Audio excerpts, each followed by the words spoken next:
ሀና ከእርግብ ጋር ተስማምታለች። እጇ ላይ ያለውን መረጃ ልትሰጣት ከእስር ቤት ልታስወጣትና እንዲሁም ደግሞ እሺ አንቺ እርግጠኛ ከሆንሽ በሁሉም ነገር እስማማለሁና እስኪ እማዬን ለማሳመን እሞክራለሁ ብላ ተስማምታለች። እንግዲህ ወይዘሮ ሜላት ደግሞ ይህን ነገር ያልተስማማችው ራሴን በራሴ ከዚህ ካለሁበት ነገር አወጣለሁኝና እርግብን ላምናት አልችልም ብላ ነበር። ሀና ግን በችኳሎት ያልሆነ ስህተት እየሰራች ይመስላል። ሀና አሁን ላይ በጣም እያበዛችው ነው። እንዴ እስኪ ነቃ በይ። መጀመሪያ ላይ እኮ ጥሩ እየሰራች ጥሩ እየተንቀሳቀሰች ነበር። አሁን ግን በጣም ፈዛለች። ጭራሽ ደግሞ እዝራ ጋር የምታደርገው ነገር በጣም ያናድዳል። ምክንያቱም እንደዛ መሆን የነበረባት ከጆሮ ጋር ነው እንጂ ከእዝራ ጋር አልነበረም። ወይ አንዱን አትመርጥ። ጆሮ የሆነ ነገር ሲላት ወደ ጆሮ ትመጣለች። እዝራ ደግሞ የሆነ ነገር ሲያደርግ ደግሞ ወደ እሱ ተመልሳ ትመጣለች። እኛንም ግራ አጋባችን አብራ። ወይ አንዱን አትመርጥ ወይ ደግሞ ሁለቱንም አተዋቸው፣ አንድ ወደዛ አንድ ወደዚ እያለች እኛንም አመናታችን ማለት ነው። ግን መሆን የነበረባት ከጆሮ ጋር ነበር። ምክንያቱም ጆሮ ለእሷ ብዙ ነገር አድርጓል። ከጅምሩ ጀምሮ እዚህ ደረጃ እንድትደርስ ያደረጋት ጆሮና ተምቹ ነበሩ። እሷ ግን ጆሮን ወደ ጎን ጥላ የራሷን ስሜት በመከተል ከእዝራ ጋር ካልሆንኩ ካልተለጠፍኩ እያለች ነው። እንግዲህ ምንም ማድረግ አይቻልም። ሰላም ሰላም፣ ውድና የተከበራችሁ የዚህ ቻናል ቤተሰቦች እንኳን በሰላም ወደዚህ ቻናል መጣችሁ። ለቤቱ አዲስ ከሆናችሁ ሰብስክራይብ ማድረጋችሁን አትርሱ። ኖላዊ ድራማ እንደቀጠለ ይገኛል። እንግዲህ በዛሬው ክፍል ያየነው ነገር ወይዘሮ ሜላት ሀናን አስጠርታት ነበርና ማረሚያ ቤት ሆና ሀና እናቷን ልትጠይቅ በሄደችበት አጋጣሚ ድንገት እርግብን ስታየት በጣም ደንግጣ ነበር። እርግብ እዛ ትሆናለች ብላ አልገመተችም፣ አላሰበችም ነበርና ሀና ስታየት በጣም ደንግጣ ነበር እና ሰላም ካለቻት በኋላ የተፈጠረውን ነገር እንዴት እንደሆነ ስጠይቃቸው እርግብ ሀናን ይቅርታ ጠይቀቻትና እዚህ ጋር የተገኘችው በራሷ ፍቃድ እንደሆነ እናቷ ነገረቻት። ሀና ግን ማመን አቅቷት ነበረ። ብቻ በመጣ ጠይቃቸውና ያደረገችው ነገር መጥፎ እንደሆነና በእሷ ላይ ያደረገችው ነገር በጣም ከባድና ህይወቷን እንዳበላሸችባት ነገረቻትና መቼም ቢሆን ይቅር እንደማትላትና እንደሷ ፍላጎት ቢሆን እዙ በስብሳ እንድትቀር እንደምትፈልግ ነገረቻት። ከዛም በኋላ ወይዘሮ ሜላት እንግዲህ እርግብን ወደ ውስጥ ካስገባች በኋላ ለሀና ጠበቃዋን እንድጠራላት አደረገች። እርግብ እንግዲህ እዛ ውስጥ በተኛችበት አጋጣሚ እዛ ውስጥ ያለችውን ልጅ ልትገላት ነበረ። የተኛችበት አፍናት ነበረ። ነገር ግን እዛ ውስጥ ባሉ ልጆች ርብርብና በወይዘሮ ሜላት እርዳታ ልታልፍ ችላለች እና እዛ ውስጥ ያለችው አንዷ ልጅ ለምንድን ነው እያለችም ስታፋጥጣት ነበረ። ምን ሰርተሽ ነው የመጣሽው? እዚህ ለምን ታሰርሽ? ምን ወንጀል ሰርተሽ ነው የመጣሽው? ሲሏት እርግብ ደግሞ ገለልተኛ ሆና ነበር ለመናገር አልፈለገችም። ከዛም በኋላ ልጆቹ እንደማይፋቷት ስታውቁ ወይዘሮ ሜላት እኔ ቤት የመጣችው እርግብ ማለት ይች ናት፣ ልጄን ተመስላ የመጣችው ልጄ ሀና ነኝ ብላ እኔ ቤት ገብታ የነበረው የልጅን ፎቶና መስቀል ሰርቃ የመጣችው እርግብ ይች ናት። ስለዚህ አሁን ምንም ማድረግ አልችልም፣ በህግ ጠለላ ስር ስለሆነች ምንም ነገር እንዳታደርጓት ብላ ነገረቻቸው።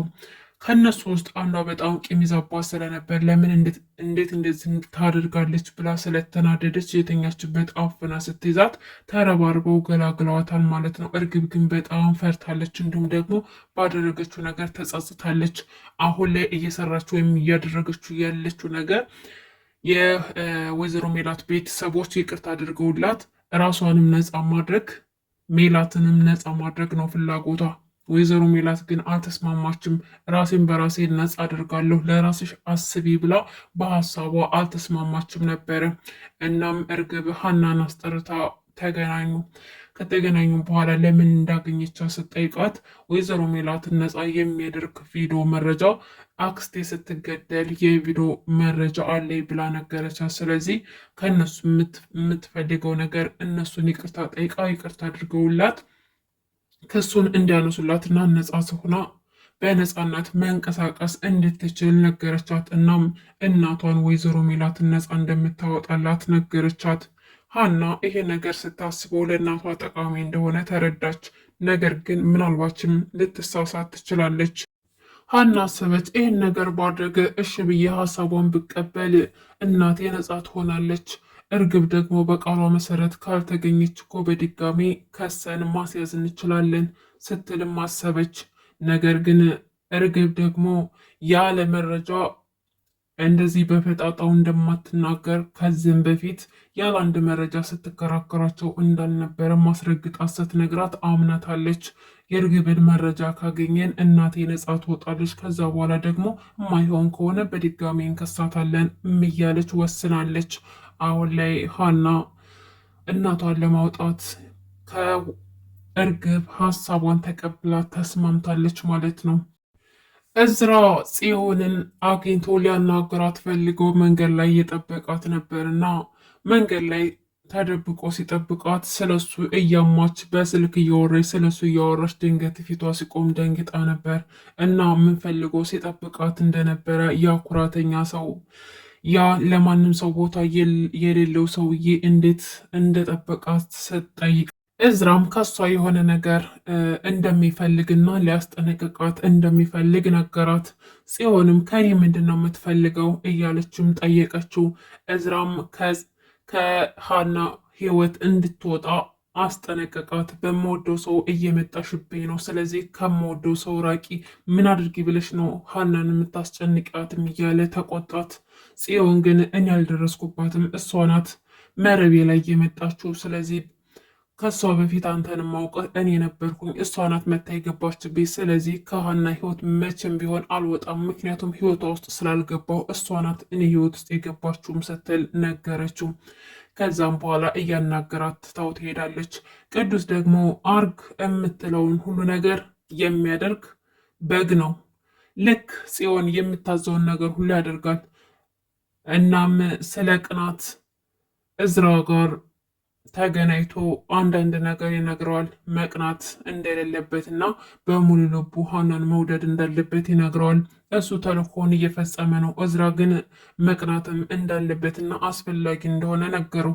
ይሄ እንግዲህ የሆነው እዝራ እንደሚቀና ለሀና ሊነግራትና በሀናና በእዝራ መሀል ክፍተት ለመፍጠር ነበር። እሱም ደግሞ ለሀና ሲነግራት የተሳካለት ይመስላል። በስተ መጨረሻ ምንድን ያደረገው ቅዱስ ለሀና ደውለው ሊያገኛት እንደሚፈልግ ነገራት። ከዛም በኋላ ሀና ጋር ሄዶ ስለ እዝራ ሲያወራላት እንደሚቀና እና ቅናትም አስፈላጊ ነው ብሎ እንደነገረው ነገራት። ከዛም በኋላና ግን ምኑን የወደድሽው ብሎ ሲጠይቃት ሀናም በጣም ጥሩ ልጅ ነው፣ እኔ ውበቱን አይደለም አይቼ የወደድኩት ግን በጣም ስብዕና ያለው ልጅ ነው፣ መልካም አስተሳሰብ ያለው ልጅ ነው እያለች ስለ እዝራ ታደንቅለታለች። ነገር ግን በውበት ከሆነ እሱን ሳይሆን በዙሪያ ብዙ ቆንጆ እና ቆንጆ አቋም ያላቸው ወንዶች ነበሩ። ነገር ግን እነሱን ሳይሆን እሱን ነው የመረጥኩት። እሱን እንድመርጥ ያደረገኝ ደግሞ የመጣበት ጊዜ ነው። ምክንያቱም በፊት እኔ ችግር ውስጥ ሆኜ እነሱ በዙሪያ የነበሩ፣ አሁን ላይ ደግሞ ያ ችግር ተቀርፎ ነፃ ስሆን የወጣትነት እድሜን ሳስተውል ነው ወደ ህይወት የገባው። ለዛ ነው እዝራን የመረጥኩት ብላ ነገረችው። ከዛም በኋላ እስኪ ቆንጆ ናቸው ስትይ ሊና ለመስክር ብሎ ይጠይቃታል። ሀና ደግሞ በየዋህነት ፎቶቸውን እያነሳች ከስልኳ ላይ የኤልያስንና የጆሮን ፎቶ አሳየችው። እሱ ግን ፎቶውን ያየ መስሎ የኤልያስን ቁጥር በጭንቅላቱ ሸምድዶ ያዘውና እሱ አንድና አንድ የሚፈልገው ስለ ኤልያስ መረጃ ነበረ። እሱም ደግሞ ደሴ ስለሆነ ስለ እሱ ማወቅም ከፈለገ ስልክ ቁጥሩ ማግኘት ይኖርበታል። ያንን ቁጥር አሳልፎ ለጽዮን ለመስጠት ማለት ነው። ከዛም በኋላ የኤልያስን ቁጥር ካገኘ በኋላ አንዴ እጅን ታጥቤ ልምጣ፣ ወደ መታጠቢያ ቤት እጅ ደርሼ ልምጣ አላትና ትቷት ያመልጣል። ከዛም በኋላ አንድ ባንዴ የተፈጠረውን ነገር ለጽዮን መልካም ዜና እንዳያዝላትና የኤልያስን ቁጥር እንዳገኘ ነገራት። ጽዮን በጣም ደስ አላት። የሰራው ነገር በጣም ስላስደሰታት እና ከዚህም በላይ ሊሰራ እንደሚችል ስለምታምንና ጅላጅል እንደሆነ ስለምታውቅ በቀላሉ ስለሚሸወድላት ጽዮን ጉንጩን ትስመዋለች። ከዛም በኋላ እንግዲህ ቅዱስ ጽዮን ሳመችው ማለት ያዘዘችውን ሁሉ ነገር አንድ ባንድ ነው የሚያደርገው። እንኳን ያዘዘችውንና ያላዘዘችውን ሁሉ ነገር ለማድረግ ፈቃደኛ ነው። ከዛም በኋላ እንዴ ጽዮን ሳምሽኝ እኮ ታውቆሻል፣ በጣም እኮ ሰውነቴ የሌለ ሌላ ነገር እየተሰማኝ ነው ብሎ ሲላት አይ ጉንጭህን ስሜ ይህን ያህል ከተገረምክ፣ ቀጣይ ደግሞ እኔ የምልህን ነገር አንድ በአንድ ስታደርግ ደግሞ ከንፈርህን ስሜ አስደምምሃለሁ አለችው።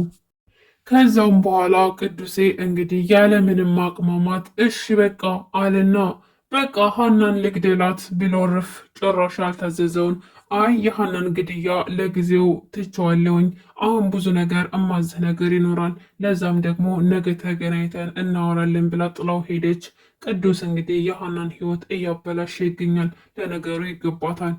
ከመጀመሪያው መሆን ያለባት ከጆሮ ጋር ነው እንጂ ከእዝራ ጋር ጭራሽ መሆን የለባትም። ምክንያቱም ጆሮ ለሷ ብሎ ብዙ ዋጋ ከፍሏል። ብዙ የእናት ልጅ ወንድም የማይከፍለውን ዋጋ ለሷ ብሎ ከፍሏል። አብሯት ነበር በችግሯ ጊዜ። ዛሬ ግን ችግሯ ካለፈ በኋላ እዝራን መርጣለች። እዝራ ፍቅሩን ሲገልጽላት በቃ አንተ ነህ ምርጫዬ ብላ ወስናለች። ነገ ደግሞ ጆሮ የሆነ ነገር ብላት ደግሞ ወደ ጆሮ እያለቃቀሰች ትመጣለች። አንድ አቋም የላትም። ይሄ ደግሞ በጣም የሚደብር ነገር ነው። ውድና የተከበራችሁ ቤተሰቦቼ ለዛሬ ያስኩላችሁ ኖላዊ ድራማ ይሄን ይመስል ነበር። በቀጣይ ክፍል እስከምንገናኝ ድረስ በያላችሁበት ሰላማችሁ ይብዛ። ይህን ቻናል ሰብስክራይብ በማድረግ አበረታቱን። አመሰግናለሁኝ።